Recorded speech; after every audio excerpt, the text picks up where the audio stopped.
com relação à literatura, né? Sabemos o texto literário, o que é o texto literário e o texto não literário, né? O literário é aquele que usa a linguagem conotativa, metáforas, hipérboles, enfim, diversas sinestesia, várias figuras de linguagem. Ou seja, o que é uma figura de linguagem? É uma linguagem de forma ilustrativa, tentando mostrar um sentido, usar palavras para enfeitar, para tentar mostrar algum sentido. Então a literatura atribui novo sentido na palavra, nesse sentido, porque ela é conotativa. Ela usa comparações. A linguagem denotativa, como a gente viu, é a linguagem de definição, aquela do dicionário. O significado da palavra é o que está no dicionário, não muda, é o sentido literal, tá? Então, aí a gente vai ver também o seguinte, a questão dos movimentos literários, né?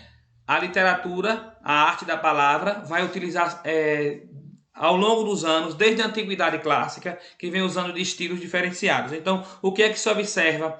Nenhum estilo literário específico de uma época, de um tempo, ou de uma modalidade padrão de uso da língua. O contexto histórico, social e cultural em que ele foi concebido, ou seja, quais foram as situações e as vivências daquele autor, daquele escritor, daquele produtor, daquele lírico, daquela pessoa que é envolvido na literatura e que escreveu os textos que foram se propagando e foram sendo explorados, né? Qual é a cultura dele? Que povo onde vivia aquele povo? O que retrata o texto? O texto em forma de arte da palavra retrata que contexto histórico, cultural e social?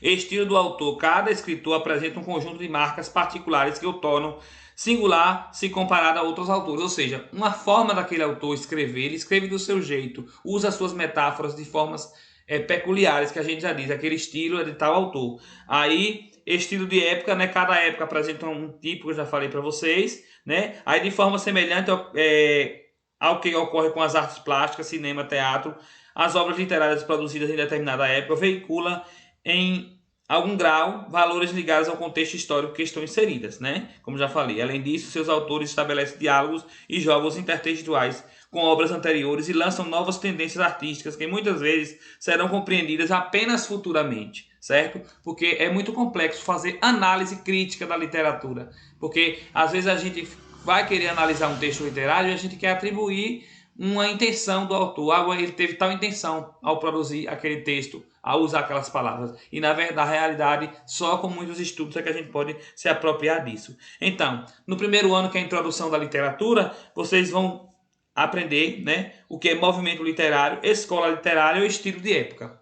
Vamos passar por várias fases do estilo literário no Brasil, que começa com o descobrimento, literatura de informação ou do descobrimento, depois vem barroco, depois vem arcadismo, depois vem romantismo, depois vai vir realismo, enfim, até chegar na literatura que hoje não temos mais um estilo nem uma escola, é a literatura contemporânea, né? Ou seja, então, contexto histórico e historiografia tem diferença. Historiografia, né, vai contar a história do texto, a história da escrita.